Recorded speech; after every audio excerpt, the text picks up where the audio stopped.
संस्थानी व्यासपीठ सुरू करण्याआधी विसरतात बसतोय विद्यार्थी मी एक दोन मध्ये हे गुरुजी बसलेले तिथं पुन्हा हातात आहेत समजायचं आणि अशी उधळण करायची जे पण हात एकदा सगळे जातात एक दोन एक दोन एक दोन आणि इच्छा असते ना प्रत्येकाला वडील आपल्या शिक्षकांना फुल द्यावं हार घालावा ही इच्छा असते सन्मानित व्यासपीठ खरं म्हणजे आठवणीच्या पाऊलखुणा ह्या ठिकाणी खरं म्हणजे मला इतका आनंद वाटला पहिल्यांदा मला आनंद सांगतो ज्या वेळेला घरी विद्यार्थी गेले आणि सर कुठे आहे तर मी घरी सुट्टी दिवशी नसतो माझ्या आई सेवेसाठी मी बुधावत असतो आई सांगितलं आई म्हटली जा लवकर घरी आल्याबरोबर सांगितलं की विद्यार्थी आले फोन मागाले हे मागाले वर्गाच्या धंदा गेलं काय आणि विद्यार्थी प्रेमापुढे आले लक्षात ठेवा आमच्या 35 वर्षाच्या कार्यक्रमामध्ये असा कुठलाही विद्यार्थी फोनवर द्या कार्यालयाला या आलंच पाहिजे असं सांगितलं नव्हता ही पहिली वेळ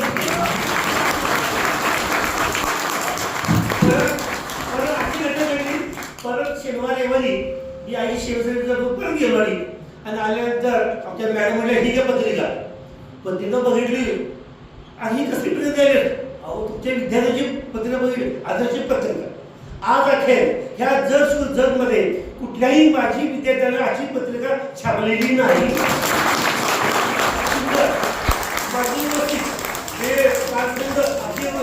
सुंदर आता ह्या ठिकाणी दुसरी काढलेली घटना सांगतो एकदा फोन आला रॉंग नंबर ठेवला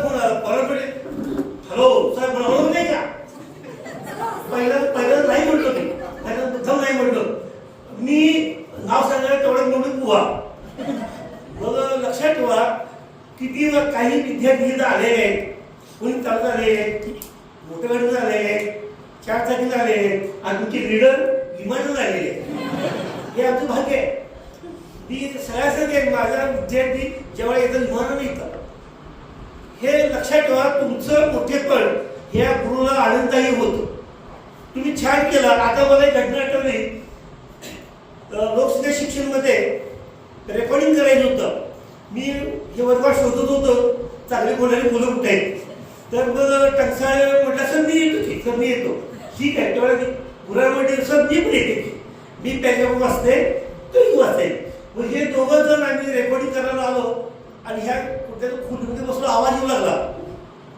परत आम्ही आमच्या घरी गेलो घरी म्हणजे या जुन्या घरात जयश्री पाटीलच्या घरामध्ये गेलो पत्र्याची खोली होती उन्हाचे दिवस होते आवाज येऊ नये म्हणून दार बंद करून आम्ही रेकॉर्डिंग करत होतो खरं आणि त्यावेळेला लक्षात ठेवा असे विद्यार्थी आहेत अनेक प्रश्न सांगतो मैत्री आणि वायकोळे हे 2 विद्यार्थी मला सोडून जायचे नाही सर काय काम आहे काय लेखन करून देऊ मी काय करू का सर मग याला काय आम्ही मैत्री आणि वायकोळे आम्ही सगळे मिळून बोर्ड बिड केला लोकसंख्या बोर्ड लावलं हे केलं आणि मी काय त्याला आठवत नसेल मी बोलतोय ते मी जरा बाहेर गेलो ते शिक्षण साहित्याविषयी बसलो होतो कळबोळ बसलो त्यांचा तो फोटो आज देखील माझ्याजवळ आहे तुमचा तो फोटो अजून माहिती घेऊन आले ह्या दोन्ही सगळी माहिती सांगितली मी परत आलो आल्या म्हणून माहिती सांगायची राहिली की सर सांगितली चालत म्हणजे एवढे माझे प्रिय मित्र आहेत आज अखेर आता ज्या क्षणाला तुम्ही जर माझ्या घरी गेला तर वायफळचे चित्र त्यानं केलेलं लाईटिंग अजून माझ्या घरात आहे मला खरं म्हणजे खूप आनंद झाला कारण का जे माझे विद्यार्थी एसटी दादाकडे हो सर ओळखलं का हो ओळखून पण आज माझ्या पुढे एवढे सगळे विद्यार्थी जमा आहेत वैष्णवी पवार कला शिक्षिका आहे ती आणि तिची बहीण सुद्धा कला शिक्षिका आहे ही काय असं मैत्री घटण्यासारखं खरं काय सांगायचं ही शाळेच्या आधीमध्ये आली खटाळ माझ्यात आली सो तुम्ही मला सांगितलं तर नाही कला शिक्षक कोर्स असतो तिथं असतो मला बोलून दिलं नाही तिला पण सांगितलं की आगाव पडलो तिथं कला शिक्षण कोण जात नाहीये आणि जर मी सांगितलं जर काही झालं तर मी मला सांगतो ती ज्या दिवशीपासून खवळून गेलेली आहे आता माझी नोकरीचं हे 30 दिवस संपणार आहे. आज पहिला दिवस आहे. या 30 दिवसानंतर जर सुद्धा निरोप घेऊन मी माझ्या घरी गेलो तर मी तोपर्यंत लक्षात ठेव मी त्या दिवशीपासून 8वी 9वी वर ऑफ तसं गेलो की सांगतो काही असे कोर्स आहे हे चलसेल आहे सांगलेलं आहे. मग विद्यार्थी सर किती वेळ सांगता सर 8वी सांगितलेली तुम्ही मग सांगतात नाही एक विद्यार्थी मला खवळलेली होती म्हणून आठवण मला येते म्हणून मी सांगतो. मी प्रत्येक गोष्टी सांगतो. लक्षात घ्या आपण ह्या शाळेमध्ये आता मगाशी माझं बसलेलो होतो माझ्यासोबत चित्र निर्माण झालं. आपण 2001 मध्ये आहोत. दुसरं मुख्यालय आहे आणि ते काही सांगायला आलेलं आपण ऐकायला आलेलं असं भाग झाला मला सेम वातावरण. आणि लक्षात ठेवा ह्या वास्तूमध्ये मला वाटतं मी इथं आहे म्हणून सांगतो ह्या वास्तूमध्ये जोशी सर रिटायर झाल्यानंतर एवढे कधी बोललेले आज बोलले ते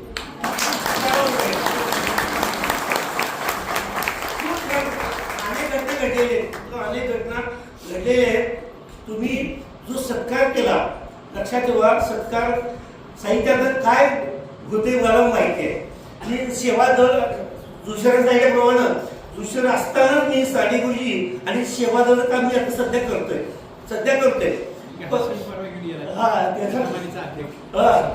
अखिल भारतीय सरांचे अध्यक्ष येऊन गेलेले त्यांनी काय सांगितलं माहिती का साडेपंचवीस पुस्तक आहे. छोटं पुस्तक लिहिलेलं आहे. हे पुस्तक तू वाट जिल्ह्यामध्ये सगळीकडे वाटत आपल्या शाळेत वाटलेले आहे. वैशिष्ट्य असं तुम्हाला एक वेळ सांगतो एका मिनिटात यात तुम्हाला असं बस करायचा एक कारण का 3 दिवसांना तुम्हाला भेटणार नाही. तर लक्षात ह्या शाळेमध्ये मी आलो इथं बसलेल्या या व्यक्तीमुळे आलो या कृषी तुला वाटतं यांनी मला पण पाठवून मला अरे सुभाष हे इथं तर शिक्षण घे पाठवलं. मी त्यावेळेला उसाची पाला काढायला होतो त्यानं पत्र आलं. वडील घेऊन आले आणि दुसरं पत्र आले. दुसरं आमच्या घरच्या माहित होते कारण मुलीला मी पहिला होतो त्यानंतर मी ते पत्र घेऊन मी पळत आलो. आणि आल्यानंतर दुसरे सगळे मला कोण ओळखीचं नाहीये फक्त चेअरमन आणि हे 2 माणसं मला व्यक्तीचे कोण ओळखीचं नाहीये. हे काय काय सांगितलं सगळं केलं मला माहित नाही. शेवटी आयडमसाहेब म्हणजे नोकरी दिली. मला म्हटलं सुभाषराव उड्या मारत काम करायचं त्याच नाही म्हणायचं मी म्हणून मी कसं उड्या मारणार करणार नाही. कारण का माझे वडील हातून पटलेले होते खायचे वांदे होते. आणि मग दुसऱ्या मोठ्या काय झालं खुर्ची उठून बाहेर आले सुभाषराव काय झाले तुम्ही गप का बसलाय. त्यावेळेला म्हटलं सर मी इथं राहील मुलांना शिकवेल मग मोठा काय करू काय खाऊ. पण लक्षात ह्या जगमध्ये मला एकमेव व्यक्ती अशी आहे ते म्हणजे काळजी करू नका सर 300 रुपये पाकिट घालणार सुंदरक्षा सुभाषचंद्र लिहिणार मला देणार पैसे आणि असं कोण त्यांनी पगार येईपर्यंत त्यांनी जगवलेलं आहे. आणि कोणतीही गोष्ट लक्षात ठेवा मी परत त्यांचे पैसे पगार दिले परत देऊन टाकले करायचे. पण आज अखेर माझ्या बाबतीत चांगलं वाईट काही करून दे त्यांचा निरोप मला आयुष्यात राहतो अजिबात राहत नाही. म्हणजे ही सगळा उद्देश काय आहे आपली संस्था खूप सुंदर आहे छान आहे. तर आपण काय करूया तुम्ही जसं प्रेम दाखवलं तसा आमचा सत्कार सगळ्यांचा केला त्याबद्दल सर्वांच्या वतीने मी सुद्धा आभार मानतो. धन्यवाद.